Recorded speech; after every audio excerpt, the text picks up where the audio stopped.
بسم الله الرحمن الرحيم aad baan idin salaamaya dhamaantiin meel walba aad joogtaan waa walaalkiin mubaarak haadi oo mar kale idin la ku soo dhawaada barnaamijkeeni fikrad iyo buug ka hor intaan buugeena maanta aan u galin waxaan jeclahay inaan soo dhaweeyo cid kastoo inagu cusub oo barnaamijkan daawanaysa oo channelka ku cusub waxaan leeyahay ku soo dhawaada channelkan waxaan ku bixinaa oo ku soo jeedinaa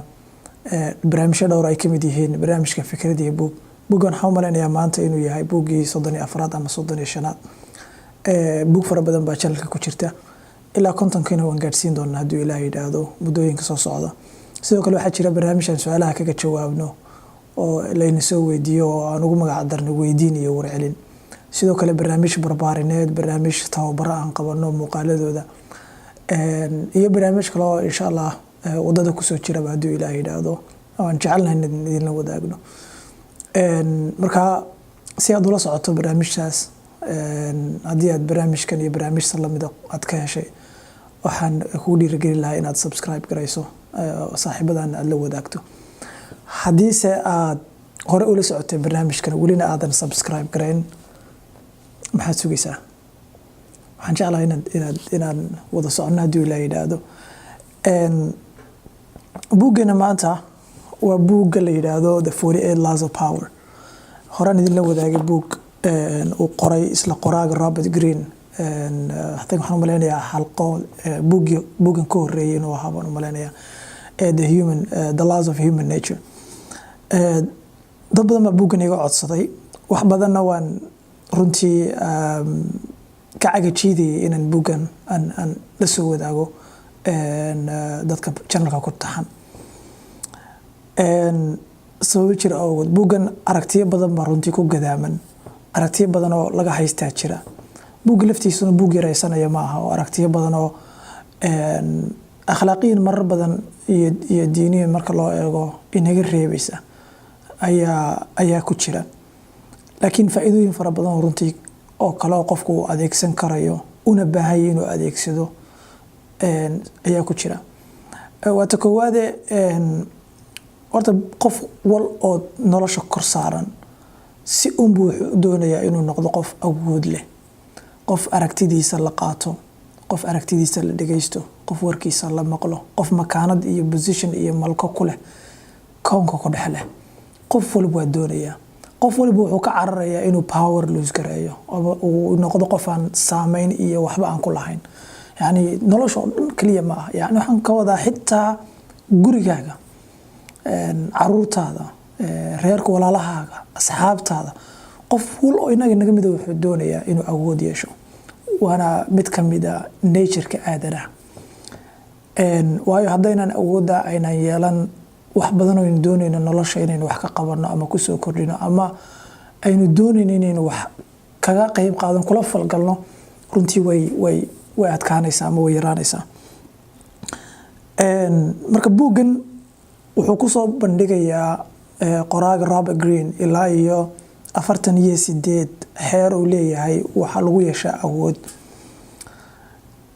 laakiin heerar badan oo kamid ah oo buugga ku jira 48 kamid ah aan dhihi karayo boqolkiiba 50 in ka badan ayaa way adag tahay inuu qofku adeegsado akhlaaqiyadna kuma wanaagsana wax wanaagsan ma inuu qofku adeegsado laakiin shaacir carabeed baa laga hayay oraa macnaheedu ahaa sharta uma barto inaan sharta jeclahay laakiin waxaan u bartaa si aan isaga ilaaliyo ama aan isaga difaaco waayo qofkaan sharta iyo khayrka kala garanaynin waxa ay u fudud inuu ku dhaco sharta inuu ku dhaco talabaadna waxa weeye adduunida waxa ka buuxa dad fara badan oo psychopath dad badan oo narcissist ah dad badan oo shakhsiyadda wanaagsan ay ka maqan tahay oo abuurtooda ama aan idhaahdee barbaarinta iyo habka loo soo barbaariyay iyo experienceska ay soo mareen ay u qaabeysay qof nooc kale ah oo aan bini aadamka u jixinjixaynin dadka waxay noqon karayaan dad shaqooyinka dadka siiya waxay noqon karayaan dad siyaasadda ku jira waxay noqon karayaan saaxiibo waxay noqon karayaan macallimiin yacni meel walba way ka muuqan karayaan si aan markaad iska ilaaliso shartooda waxaad u baahan tahay inaad ogaato laakiin inaad adeegsato waxa weeye adiguna dadka kaama duwayso dad adiga noocaas unbaad noqonaysaa laakiin buugga waxaa jira runtii qawaaniin fara badan oo buugga ku jira oo muhiima qofku inuu ogaado oo runtii tiro badan 20 iyo ka badan gaadhaya qawaaniinta waxaa ka mid ah qaanuun ugu magac daray uu leeyahay never outshine the master wuxuu leeyahay hubi qofka aad u shaqaynayso ama qofka aad ka muuq dheeraanayso in aanu qarin hooskaaga yani wuxuu uga jeedaa cidda aad u shaqaynayso macalinkaad iskuulka kuu dhigaya qofka mentorka ku ah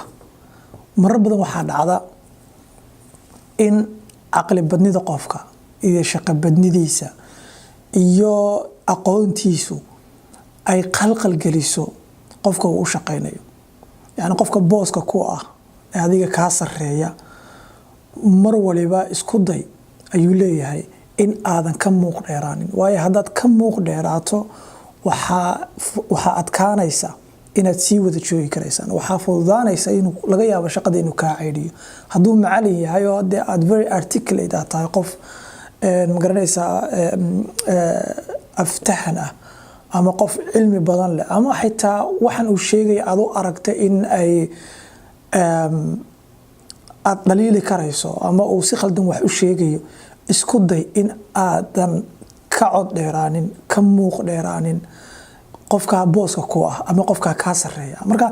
adigu hadaf baa meeshan aad u joogtaa hadafkaad u jeegto waxa weeye inaad danahaaga aad ku gaadho iyo waxa aad doonayso inaad ka barato haday macallin uu yahay iyo haday shaqo tahay inaad biilkaaga iyo arrimahaaga aad ku fiirsato inta aad shaqo kale ka helayso ama iska aad u banbaxaysa nolosha marka iska ilaali inaad influence badan yeelato inaad caqli badni iyo aqoon fara badan aad ku qariso ama hooskaaga uu ku qariyo dadkii adiga madaxda ku ahaa xeerka labaad wuxuu leeyahay always say less than necessary aamusnidu wuxuu leeyahay waa awood raad badan leh marka aad adeegsato xilliga ku habboon iyo xaaladda ku habboon qofku waxa uu yeeshaa awood wuxuu sidoo kale leeyahay qofkuna wax kuma barto hadalka ee aamusnidu wax ku bartaa damoor hadasho runtii aamusku marka la leeyahay waa awood siyaabooyin macnooyin fara badan bay leedahay laakiin macnooyinka arinta naga qusay waxa weeye qofku marka uu aamusan yahay uu ama shirkadaad u shaqaynaysa ha ahaato ama dadka kula ayniga ha ahaadaan ama meelaad ka tirsan tahay ha ahaato ama noloshaba in general qofka wax lagu tuhmeeyay marka uu aamusan yahay awood fara badan bay qofka siisaa the more qofku uu hadlo dhan kale marka laga eegana the more qofku uu hadlo waa the more ay iimihiisu soo baxaan iimaha uu leeyahay iyo weaknesseskiisa mar walba aan hadan waxa laga yaabaa marka laba qof aad ka heebeysanaysay marka aad isla fadhiisataan oo aad muddo isla sheekaysataan wiigag isla sheekaystaan bilo isla sheekaysataan the more aad isla sheekaysataan waa the more iimihiisa iyo qofku common kugu muuqdo the more common kugu muuqdana waxa weeye statuskii iyo qofkan meeshuu joogo kuma joogayo waa wax muxuu ahaa bini aadamka naturekiisa ka mid ah marka hadalkuna waa saas oo kale the more iimahaagu ay muuqdaan aad hadal badato the more iimahaagu ay muuqdaan the more iimahaagu ay muuqdaan the more manziladii iyo booskii aad bulshada ku dhex lahayd ay hoos u dhacdo isku day marka inaad aamusi karayso xilliga ku habboon iyo xaaladda ku habboon xaalado badan oo ay muhiim tahay inaad hadashaa jira laakiin xaaladaha ku habboon inaad aamusto runtii waa wax ay tahay qofku inuu practice gareeyo si uu u yeesho miisaan xeerka saddexaad aan soo qaadan karayna waxa weeye runtii muhiimka ah xeer uu leeyahay conceal your intention wuxuu leeyahay qari intaad qarin karayso waxyaabaha aad damacsan tahay inaad samayso waxyaabaha waaweyn aad damacsan tahay ee aad ahdaafta aad leedahay aad doonaysa inaad gaadho qari buu leeyahay waayo cadow fara badan buu qofku leeyahay dad fara badan oo kugu hareeraysan oo laga yaabo walaalaha inay yihiin baa dhici karaya ayaa jira asxaab baa jiri karaysa aan ogolayn inaad heer gaadho meel inaad gaadho aan ku ogolayn marka waxa ugu yar kugu sameyn karayaan dadka waxa weeye waxa aad damacsantahay in laga niyad jabiyo bani aadamkuna saameyn buu isku leeyahay marka haddaad u sheegto waxa inaad damacsantahay iyagu ay dareemaan insecurity ama ay dareemaan inaadan waxa aanay qaban karin ama aad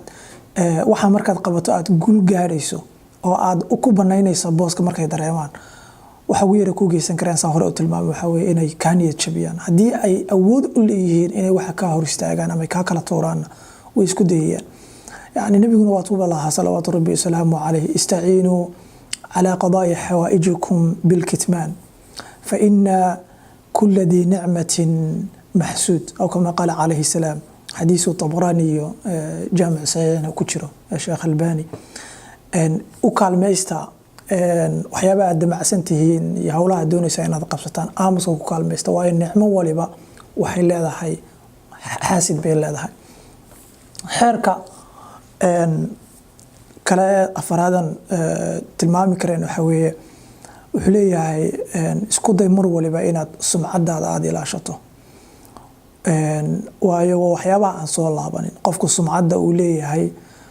haddii la adeegsado dad fara badan waxaad aragteen siyaasadda iyo meelo fara badanba la adeegsaday sumcadoodii oo wajgoodii la isticmaalay kaad la xoqday oo kale uu noqday waxyaabaha ugu waaweyn aad nolosha aad haysato waxa kamida sumcadaada kamida sharafkaaga waxa laga yaabaa sumcada iyo sharafka inaad waqti badan soo dhisaysay oo waxyaabo badan oo wanaag oo aad qabanaysay ay ka dhalatay waxaad ku waayi karaysaa daqiiqado sakanaad ku waayi karaysaa marka inta aad sumcadaada iyo dadku aragtida ay ka haystaan aad ilaalin karayso runtii iyaduna aad bay muhiim u tahay qodobada kale ama xeerarka kale aan muxuu uu soo qaadanayo Robert Greene waxa kamid ah wuxuu leeyahay do not commit to anyone wuxuu leeyahay dhaqanka uunba dhinac qaata laakiin qofka caaqilka ah waa qof mar waliba aan ku degdegin inuu dhinac qaato sababtoo kale laba qol ay haysa laba xisbi baa is haya laba xaraka is haysa laba cid baa haysto aragtiyo isku haysata ha ku degdegin buu leeyahay inaad dhinac qaadato way dhinaca qaato dhinaca kale waxay u muuqanaysaa inaad cadowgoodii aad tahay exceptions baa jira dabcan waxyaabaha xaqa qofku inuu dhinac qaato aad bay muhiim u tahay laakiin marar badan 90% waxyaabaha la isku hayo bulshada way isku hayso waa waxyaabo aan xaq aan marar badan ku salaysnayn ama si kale u oran karayno labada dhinacba waxaad arkaysaa inay xaqna qolo walba dhinac ay xaq ka hayso khaladna dhinac ay kaga jirto qolada kalena ay xaq wax ka dhinac ka hayso khaladna dhinac kaga jirto laakiin iyagu ay soo arkaan inay yihiin dadkii xaqa hayay inay soo arkaan deetana waxa weeye waa marka koowaad waad aragtaa way ku muuqataa marar badan inaanay qolo kaliya aanay xaq haynin talabaadna waxa weeye oo haddaad cid iskala safato waxa weeye qaybtii kale iyo xaqi iyaguna ay haysay baad inkaraysaa xaquna cid kaliya ma wada hayso xaqu inagu ina wada dhexyaala xaqu hadba sida loogu raad joogo ee loo baaro ee loogu rafaado weeyaan gunta xaqa marka la gaarayo waxa weeye wax gundheer weeyaan oo ay aad u adag tahay qofku inuu gaaro marka laga reebo xaalado exception oo inoo muuqdo oo xaq la garanayo diinta leenoogu sheegay marka waa markaas marka labaad waxa weeye yani cid marka la safato cidii kale cadow baad abuuranaysaa umana baahan inaad cadow abuurato marka isku day inaad dhexdhexaad noqon karayso isku day inaad independence-kaaga iyo as ahaantaada iyo isu taagnaantaada inaad ilaashan karayso oo aan lagu adeegsanin runtii arrintan aad ayay muhiim u tahay at the end of the day by the way qofka aakhirka loo soo maciin bido waa qofka dibadda ka ah dadka haysta qofka dibadda ka ah qofka cadaaladda sameynaya qofka weeyo labada qoloba qofka at the end of the day soo raadsanayaan marka iyaduna waa power iyo awood ay tahay inaad adeegsato arrintan kusoo gabagabeynaya waxa weeye way fara badan yihiin win through your action not an argument or not through argument wuxuu leeyahay yani waxa aad samaynayso iyo waxyaabaha aad doonayso inaad samayso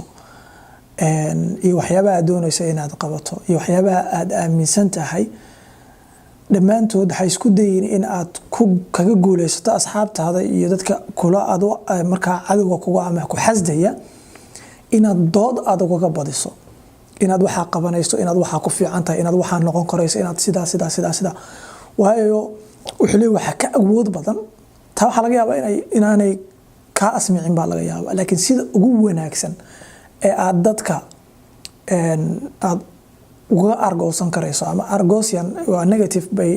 leedahay laakiin sida kali ugu wanaagsan ee aad dadka ku tusi karayso waxa aad awood u leedahay iyo waxa aad qaban karayso iyo waxa aad doonayso inaad qabato waa through action buu leeyahay